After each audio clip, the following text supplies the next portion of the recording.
Welcome to the Freelance Insider Podcast, the podcast where we take a close look under the hood of the freelance world. I'm your host, Al Calder, a freelance writer and audiobook narrator. I'm here to help you with your freelance journey. Whether you're just starting out or looking to ramp up your freelance game, you're in the right place.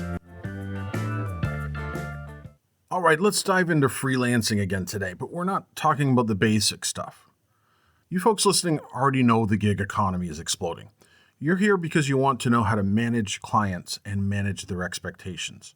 I plowed through all the latest articles and sources on contracts and communication and mashed it all together with my own experience to bring you a great episode this week. All the good stuff. But here's one thing that kind of blew my mind that I'd never seriously considered to start things off. What if your potential clients aren't saying no to you because you're too expensive, but because you're probably charging too little? It's a bold statement. It really makes you think. So how do we change that? I think it starts with communication, being really clear right from the beginning. But what does that actually look like? It's more than just saying communication is key, It's what we actually do. I'd say it starts with a good project proposal, but it's more than just a list of stuff you're going to do and when it's due. It's really your chance to show the client you get what they need, like you really understand their goals for this project. So you want to lay out the whole project structure, milestones, deliverables, like everything. But here's a little tip I picked up to keep in mind. Research shows that shorter proposals actually get approved more often. Keep it under 5 pages, short and sweet, get right to the point. Now what about contracts? They're huge. They're the foundation of freelancing, really. It's way more than just writing down what you expect to happen. It's really your legal protection, and it makes sure everyone's on the same page and everyone is protected if things go wrong. So no more handshake deals. Get it all in writing. What needs to be in there then? The non-negotiables. Every contract has to spell out how much you get paid, but it's deeper than that. It needs to say exactly what you're doing for the client, Who owns what gets created? Intellectual property, confidentiality clauses. It's really a roadmap for the whole project. Make sense? Including, if things go wrong. So think about it. How are you going to communicate? What happens if someone breaks the contract? Get it all in writing now to avoid those headaches later.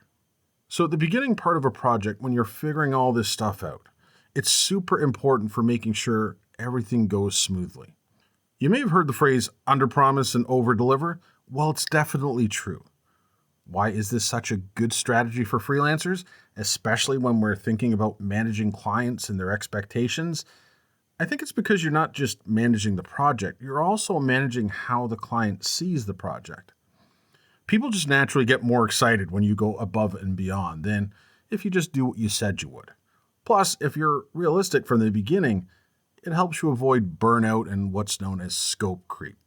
I hate that one. So we're protecting ourselves just as much as we're trying to wow the client. Aim for balance. But things go wrong, right? Even with the best of intentions. What happens when a project hits a snag or something unexpected comes up? Communication is key, more than ever. Remember, you're not a mind reader. Clients don't know what's going on unless you tell them. So if you hit a snag, speak up, be honest and upfront. Explain what's going on. And here's the most important part. Have a solution. Don't just freak out and hide. Be proactive when you're communicating all the time, throughout the project. That builds trust. Clients are way more likely to be understanding if they feel in the loop. Even when those problems inevitably come up now, you talk it through. You communicate. This is the best way to make sure everything's clear, especially if you're working remotely. This may seem obvious, but so many people forget it. Just agree on how you're going to communicate right from the beginning. Instead of just emailing, confirm everything. Ask your clients how they like to communicate. Some people are all about project management tools, and others prefer a quick phone call. Personally, I'm more of an email person, but you have to find that middle ground that works for both of you. So figure out the communication style early. Now, what about boundaries? They're really important. I feel like a lot of freelancers struggle with this, especially when they want to make the client happy. You're running a business, not a 24/7 hotline. You have to learn how to respect your own time and your energy so you don't burn out. So, how do we actually set these boundaries without sounding, rude? Start by figuring out your work hours and tell your clients what they are right up front. Don't be afraid to use those email autoresponders. If you're not checking messages outside of those hours, just setting that auto reply feels amazing. You don't have to answer that last minute message right now. What about the bigger picture though? How do we get comfortable saying no to clients? That's huge, right? Especially when they're offering these amazing projects. But saying no is actually really empowering. It might seem counterintuitive, especially if you're worried about losing work. But think about it. When you say no to something that's not a good fit, you're making space for the right project to come along. Something that matches your skills, your rates, your goals. It's not just rejecting work. No, it's being strategic and making choices to build a good career long term. And this brings us back to an earlier point. This idea of setting our prices and knowing what we're worth. If you're always getting hired for every single thing you bid on, it might be a sign you're not charging enough. You're not just selling your time, right? Remember, you're selling your skills, your creativity, your problem-solving abilities. You got to be confident, know what you're worth, and then you set rates that reflect that. That confidence shows. The clients can feel it. Starting to see how this all connects? Clear communication, good boundaries, charging what you're worth. It's all connected. It's about making a solid base for your business, attracting good clients and making it work long term. But it's not just about getting the clients. You have to manage those relationships right to make it work for both sides. And that's when things get really interesting. Let's get into it. It's all about building those relationships. Make them good, make them last. That's how you really succeed as a freelancer long term. Okay, so you've got the clients and the contract signed. What are the next level moves? The things that make those client relationships amazing. Start by treating your clients like partners, not just, transactions. It's subtle, but it changes everything. You're working together on the same team. You're both invested in making the project a success, and the client sees you as someone valuable, not just someone they hired to do a job. They're more likely to hire you again, refer you to other people, maybe even ask you to do more for them with different kinds of work. That makes a lot of sense, right? And it helps build trust, that good feeling. But even with the best partnerships, there are bumps, What about when a client doesn't like something or they want you to change stuff, but it's beyond what you agreed on? That dreaded scope creep yields its ugly head again. This is where your contract is your best friend. If you are clear about what you're doing, how many revisions are included, and the process for asking for more changes, you're in a much better position to have that conversation. You have to set expectations up front, but also know how to handle it when things change without making anyone mad. If the client wants something extra, don't be afraid to talk about extra fees. It can be hard, but you have to remember you're valuable, right? Protect your time and your income. And while we're talking about managing clients, let's talk about the client rating system. It's like a game changer for freelancers. Helps you be strategic about who you work with and how you spend your time and energy. It's really simple, okay? You make your own list of things you care about in a client, and then you rate them based on that. For example, how fast do they pay? What are their rates like? Do they give good feedback? Do they respect your time and boundaries? So it's like a scorecard for your clients. You start to see who's great to work with, who might need a little extra help, and who might be more trouble than they're worth. It helps you decide who to focus on, who to nurture, and who you might need to let go. It takes the emotion out of it and helps you look at things objectively. So you can build relationships with the clients who fit your values and goals. We've talked about managing relationships, but what about remote work? Well, it's changed everything for freelancers. Being able to work from anywhere is amazing. It's so much freedom and flexibility, but there are challenges too. It makes it hard to build those good relationships with clients when you're working remotely. It's tough to stay connected when you're not face to face, Building that trust is harder. Communication becomes even more important. So it's not just what you're saying, right? It's how you're saying it. Video calls can really help. You can actually see the person, it feels more personal. You can pick up on those little cues, that you miss in an email or a text message. So video calls are good. What else helps when you're remote? I would recommend regular check-in calls, even if they're short. It helps keep things moving. And use project management tools. They keep everyone on the same page and it's transparent. Everyone can see what's happening. It's all about communication. It's finding the right systems to keep everyone in the loop. No matter where they are and as the world changes, the freelancers who figure out remote communication and relationships, those are the ones who will really thrive. Let's zoom out a bit, okay? Talk big picture. What are some other trends happening in the freelance world? Well, there's a lot of talk about specialization. It's not enough to be good at a lot of things anymore. Clients want experts, people who really understand their specific needs and problems. You need to find your niche, become the go-to person for that one thing. You can charge more, attract the right clients, and build a stronger brand. Let potential clients know that's your thing. You're the person for that. But always keep in mind, freelancing isn't always easy. So what are some of the tough parts? Well, one big one is the feast or famine cycle. 1 month you're swamped, next month you're like, where did everyone go? It's stressful, so stressful for your bank account and your mental health. The freelance roller coaster. How do you deal with that? You need to be good with money, track your income and expenses really carefully. Build an emergency fund and keep marketing yourself all the time so you don't run out of clients. Even when things are good, always be looking for new clients. Keep that pipeline full. Freelancing is like a marathon, not a sprint. You'll have good times and bad times, but if you're proactive and strategic, you can make it more stable so that you're not constantly up and down. So, what other challenges are there besides the money stuff?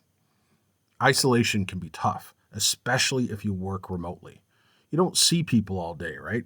You're not in an office with colleagues. It's lonely. It can be really lonely. What can you do about that? You have to be proactive. Find ways to connect with people. Join online communities or co-working spaces. Go to industry events. Even just schedule video chats with other freelancers just to talk. So you need to build your own little community. Find your people. The people who get it, who understand the ups and downs of freelancing. Those connections are so important. They give you support, inspiration. They can even lead to collaborations or new job opportunities. So, we've talked about support and networking. Another thing I want to touch on is aligning your work with your passions and your purpose. It's not just about making money, it's about doing something you love that makes a difference. Find work that uses your skills, matches your interests, and your values. That's the sweet spot. It affects everything. The quality of your work, how you interact with clients, even your energy and enthusiasm. People can feel it. It's contagious and it attracts the right clients and opportunities. Before we finish, I want to quickly touch on the future of freelancing. What's coming next? It's a fascinating time to be a freelancer. It feels like things are changing so fast. Technology is changing everything, and the gig economy is here to stay. It's going to keep growing with even more opportunities for freelancers across all industries. The freelance revolution is just getting started. But with all that growth, it's going to be even more important to stand out. How do you do that? Personal branding, specialization, finding your niche, really hone your skills. Craft a story that shows your value, that tells people why you're the best. Technology keeps changing too, all the time. We're seeing more and more AI tools that can help us work faster and smarter. We shouldn't be afraid of AI. No, we should embrace it. It can help you be more productive and do more creative work, so learn how to use it to your advantage. It's such an interesting time to be alive. The future of freelancing is all about adapting, learning, and building genuine connections with people. It's a blend of technology and humanity. It's about finding that balance and building a career that works for you on your terms. That's the dream. So we've talked about all this cool stuff. AI, all these trends, but one piece of advice keeps coming up. You have real power. You have agency. We have choices as freelancers. We're in control of our own careers. Saying no isn't just about turning down a project. It's about choosing how we spend our time, our energy, and our creativity. It's about setting boundaries, protecting ourselves, and making sure we're working on projects that we really care about, things that align with our values and goals. So you have to be willing to say no to some things, sometimes, even if they seem like great opportunities. They don't fit your long-term vision, it's okay to say no. It's about trusting your gut and knowing that every time you say no, you're making space for something better, something that's a better fit for you. It's a cool way to think about it. It changes everything. You go from feeling like you're scrambling for work, desperate, to feeling like you have choices in abundance. You know your worth and you're not afraid to walk away from something that's not right for you. And that confidence probably helps with clients too. They can feel it. It attracts the right clients, the ones who value your expertise, respect your boundaries, and are excited to work with you. That's the dream. It's a win-win. Well, this has been a great look under the hood of managing freelance contracts and setting expectations. We've covered so much, from contracts to communication to the big picture of freelancing. It's a lot. We looked at focusing on relationships, technology, and branding, and we looked at the importance of human connection, building trust, being authentic. At the end of the day, it's still about people, about connecting with people, understanding their needs, finding creative solutions, and adding value. And when you approach it with respect and collaboration, it's a much better experience for everyone. So as we wrap up, if there's one thing I think you should take to heart from today's episode, it's that you're in charge of your own freelance journey. You choose your clients, your projects, and your business. Trust your instincts. Never, never stop learning. To everyone listening, whether you're a seasoned freelancer or thinking about starting out, remember, communicate clearly, set boundaries, know your worth, and don't be afraid to say no. Those are the keys. Until next time, keep learning, keep growing, and keep freelancing. See you next time. Thanks for tuning in to the Freelance Insider Podcast. If you enjoyed this episode, please subscribe and leave a review. It helps more freelancers like you find the show. Got questions or topics you want covered? Reach out to me at remoteofficeworld.com. You can also find the link in the show description.